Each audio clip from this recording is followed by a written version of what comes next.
Assalamualaikum warahmatullahi wabarakatuh.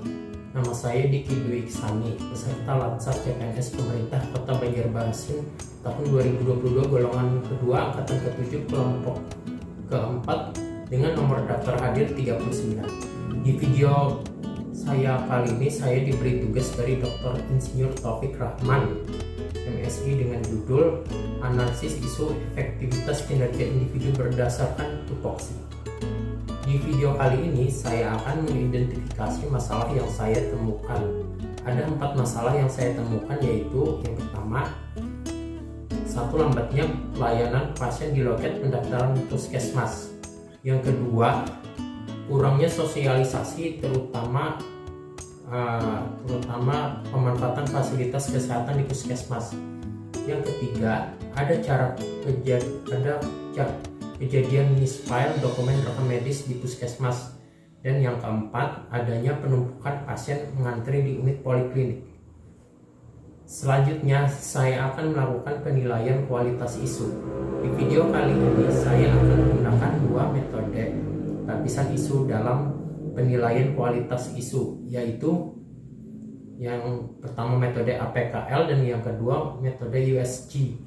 Kriteria kualitas isu diberi scoring dengan menggunakan skala Likert dari 1 sampai 5 dengan ketentuan angkatan 5 sangat kuat pengaruhnya, 4 kuat pengaruhnya, 3 sedang pengaruhnya, yang kedua kurang pengaruhnya, dan yang ke-1 sangat kurang pengaruhnya.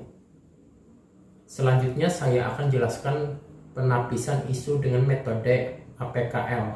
APKL yaitu A, aktual, P, problematik, K, layak, dan L, layak.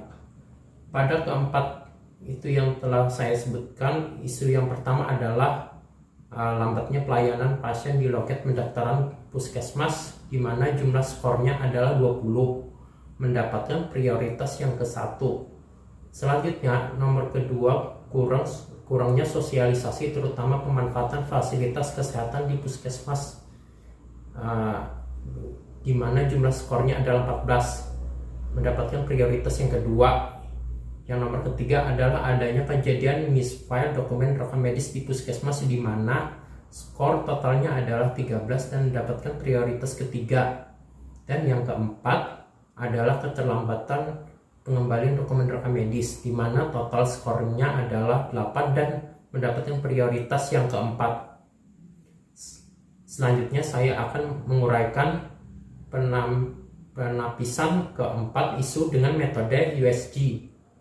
Metode USG terdiri dari 3 kriteria, yaitu U singkatan dari urgensi, S singkatan dari seriousness, dan G singkatan dari growth. Keempat isu yang saya sebutkan adalah yang pertama, lambatnya pelayanan pasien di loket pendaftaran puskesmas, di mana dari perhitungan metode USG dengan skala Likert ditemukan jumlah totalnya adalah 15 dengan ranking yang pertama.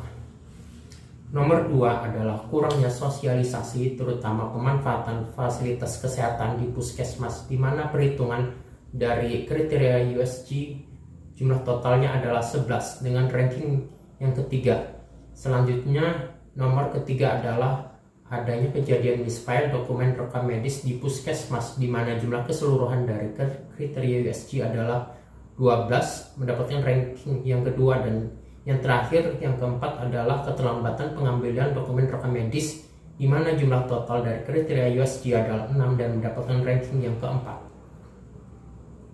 Berdasarkan hasil tapisan isu dengan menggunakan kedua metode, yaitu metode USG dan APKL, dapat diambil permasalahan yang dipilih untuk diprioritaskan, yaitu adalah lambatnya pelayanan pasien di loket pendaftaran puskesmas.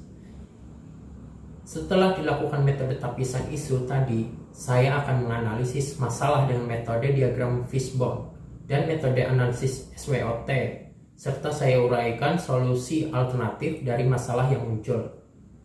Yang pertama, metode diagram fishbone yang menekankan pada hubungan sebab akibat. Metode ini mengidentifikasi berbagai sebab potensial dari satu efek atau masalah.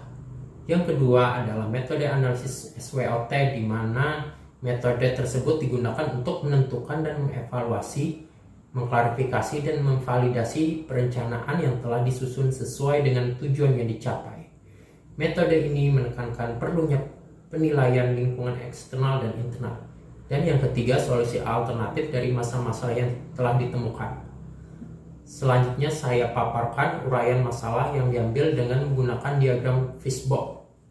Yang pertama dengan memuat kepalanya terlebih dahulu sesuai dengan prioritas yang pilih dari hasil kedua metode tapisan isu tadi, yakni lambatnya pelayanan pasien di loket pendaftaran puskesmas. Yang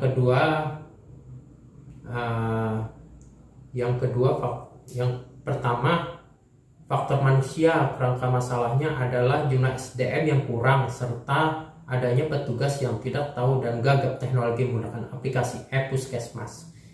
Yang kedua, faktor metode. Kerangka permasalahannya adalah belum adanya SOP yang mengatur tentang e-puskesmas. Dokumen rekam medis belum sepenuhnya digital.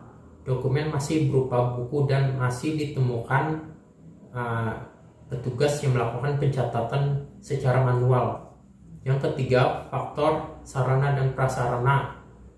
Kerangka permasalahannya adalah jaringan internet yang sering error sehingga menyebabkan keterlambatan penginputan data pasien. Jumlah perangkat komputer yang kurang dan aplikasi e-puskesmas yang sering mengalami error. Yang keempat adalah faktor pengawasan, di mana akar permasalahannya yaitu monitoring tidak dilaksanakan terutama pada kebutuhan SDM dari sarana dan prasarana. Setelah menggambar diagram fishbone dan menguraikan penyebabnya, kemudian dilakukan analisis isu dengan menggunakan metode SWOT. Metode analisis SWOT terdiri dari faktor internal yaitu strength atau kekuatan, weakness atau kelemahan, serta faktor eksternal yaitu opportunity atau kesempatan, dan threat atau ancaman. Untuk yang pertama yaitu strength atau kekuatan, uraiannya adalah aplikasi e-puskesmas sudah jalan, adanya petugas berpengalaman lebih dari 30 tahun, dan juga dilengkapi sarana prasarana, personal computer, dan penyimpanan. Yang kedua yaitu weakness atau kelemahan. Uraiannya adalah kurangnya jumlah sumber daya manusia yang ada di loket. Yang kedua, aplikasi e-puskesmas belum optimal. Yang ketiga, adanya petugas yang gagap teknologi dan kualifikasi pendidikan masih setingkat SMA. Selanjutnya, internet mengalami gangguan. Yang ketiga yaitu opportunity atau kesempatan. Uraiannya adalah perkembangan teknologi informasi yang maju akhir-akhir ini, banyaknya seminar atau pelatihan tentang rekam medis elektronik khususnya pada pendaftaran agar pendaftaran lebih efisien, dukungan dari dinas kesehatan setempat untuk memajukan pelayanan berbasis teknologi, dan yang keempat terakhir yaitu threat atau ancaman. Uraiannya adalah tuntutan masyarakat menginginkan pelayanan yang cepat sebagai hasil budaya instan. Semakin banyak populasi penduduk menyebabkan semakin banyak kunjungan pasien. Peraturan pemerintah yang belum mengakomodir digitalisasi pelayanan kesehatan. Selanjutnya saya akan jabarkan alternatif penyelesaian dari masalah tersebut.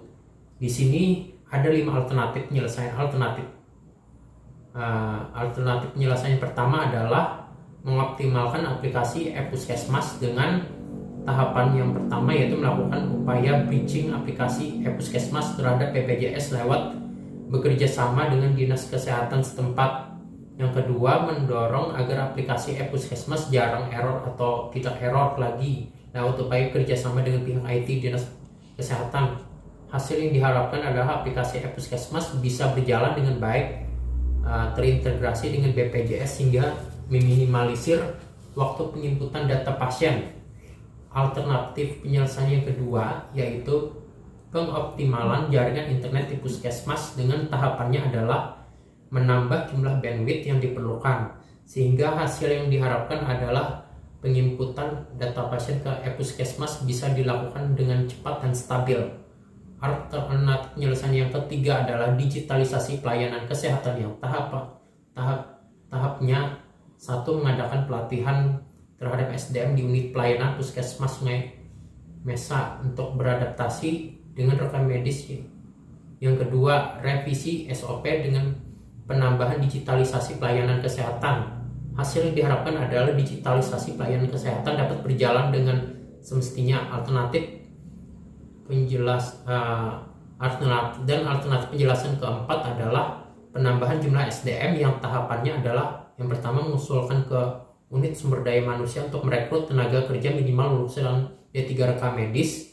Kedua, hasil yang diharapkan adalah tenaga kerja tersebut dapat bekerja profesional, kreatif, inovatif, dan mudah beradaptasi dengan perkembangan teknologi. Alternatif penjelasan yang terakhir, yang kelima, adalah penambahan sarana dan prasarana dengan tahapannya mengusulkan penambahan UPS dan komputer di unit pendaftaran. Hasil diharapkan adalah meningkatnya kecepatan pelaksanaan penginputan pasien rawat jalan.